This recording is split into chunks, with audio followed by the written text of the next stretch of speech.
Hi guys, welcome back to financial step. आज हम बात करेंगे टॉप दो फंड के ऐसे कैटेगरी के दो फंड के बारे में जिसने लो रिस्क में अपने इन्वेस्टर के पैसे को पिछले 10 साल में 7.5-8 गुना, एक फंड ने तो 7.5 गुना से ऊपर अप्रोक्सीमेट 8 गुना बना दिया और दूसरे वाले ने 7 गुना से ज़्यादा बना दिया। तो अगर आप भी ऐसे कोई फंड तलाश कर रहे हैं, दो फंड जो लो रिस्क में आपके पोर्टफोलियो में एक अच्छा खासा रिटर्न बना के दे और रिस्क भी कम हो और काफ़ी डाइवर्सिफाइड हो, तो ये वीडियो आपके लिए काफ़ी हेल्पफुल हो सकता है। जो इस वीडियो में मैं बताऊंगा दोनों फंड के दोनों ही अपनी कैटेगरी के बेस्ट फंड हैं।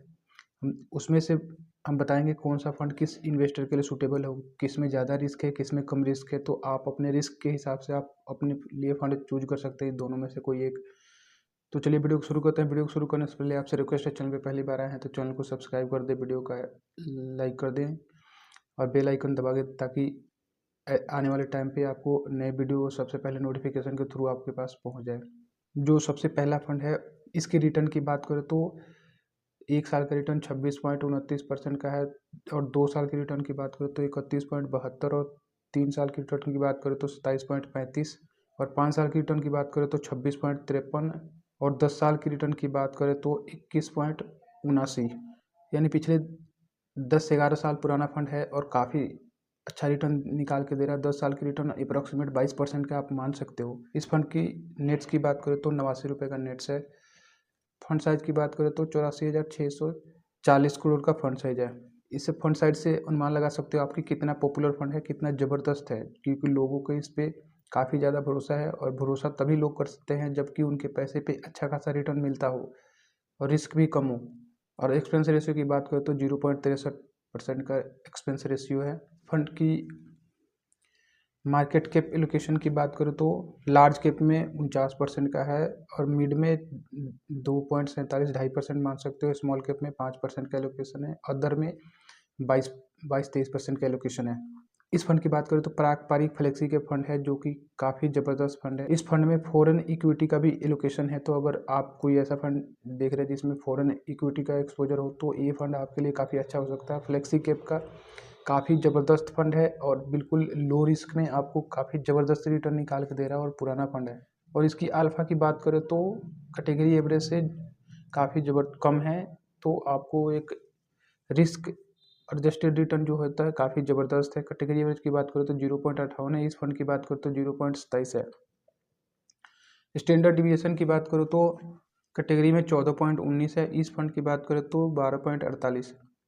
स्टैंडर्ड डिविएशन हमें ये बताता है कि फंड कितने से डिविएट कर रहा है, मतलब अप्स एंड डाउन कितना देखने को मिल रहा है। तो इसमें आपको ज़्यादा अप्स एंड डाउन देखने को नहीं मिलेगा। अब बीटा की बात करें तो कैटेगरी एवरेज में 0.93 है और इस फंड की बात करें तो 0.73 है। तो बीटा हमें ये बताता है कि इस फंड में वोलेटिलिटी कितनी है, उतार चढ़ाव कितने आ रहे हैं।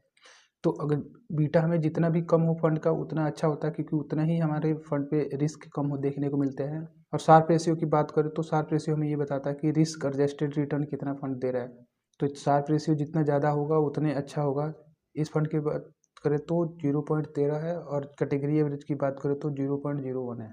तो अगर आप कम रिस्क में अपने लिए फ्लेक्सी कैप ढूंढ रहे हैं तो ये फंड आपके लिए काफ़ी अच्छा हो सकता है। और इससे ज़्यादा रिस्क लेना चाहते हैं तो एक जो अगला फंड बता रहा हूँ उस फंड की बात करें तो इसकी एक साल की रिटर्न की बात करें तो 32.54 है। 2 साल की रिटर्न की बात करें तो 43.43 और 3 साल की रिटर्न की बात करें तो 38% का है। और 5 साल की रिटर्न की बात करें तो 32.8 है।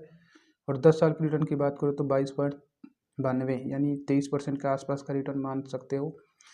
तो अगर आप थोड़ा ज़्यादा रिस्क लेना चाहते हैं, अगर पारंपरिक से ज़्यादा रिस्क लेना चाहते हैं तो आप इस फंड को फोकस कर सकते हो, क्योंकि इस फंड में वोलेटिलिटी थोड़ा पारंपरिक के फ्लेक्सी के से ज़्यादा देखने को मिलेगा। लेकिन यहाँ पे आपको थोड़ा उससे ज़्यादा रिटर्न भी देखने को मिल सकता है, 1-2% ज़्यादा रिटर्न देखने को मिल सकता है, क्योंकि इसमें रिस्क भी ज़्यादा है, उससे ज़्यादा रिस्क है क्योंकि इसमें स्मॉल कैप और मिड कैप का एक्सपोजर ज़्यादा है, लार्ज कैप का एक्सपोजर कम है। तो अगर आप चाहते हो कि लार्ज कैप का एक्सपोजर ज़्यादा हो तो आप पारंपरिक फ्लेक्सी कैप को फोकस कर सकते हो।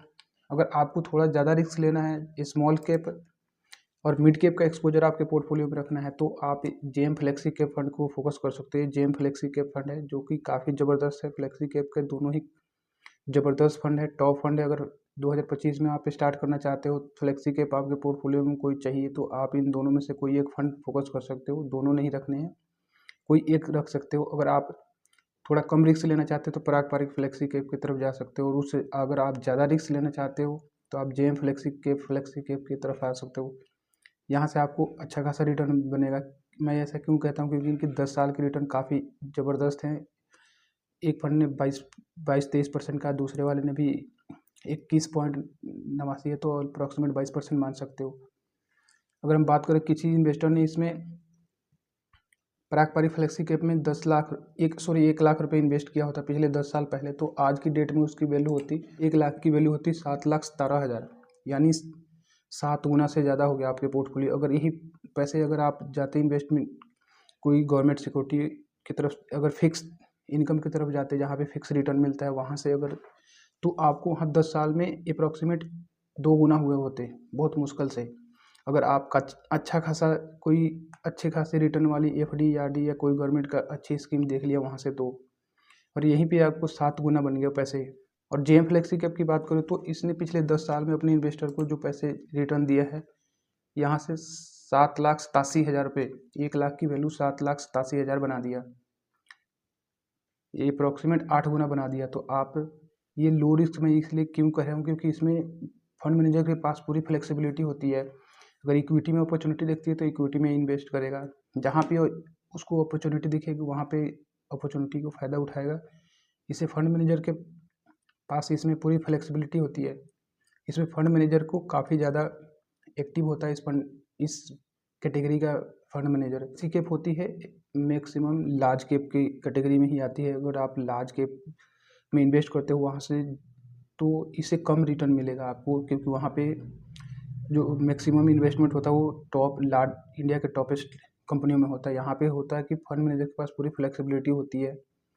तो अगर आप थोड़ा सा उसे रिस्क बढ़ा के अगर यहाँ से इन्वेस्ट करते हो तो उससे ज़्यादा रिटर्न मिल सकता है आपको। Thank you so much watching this video.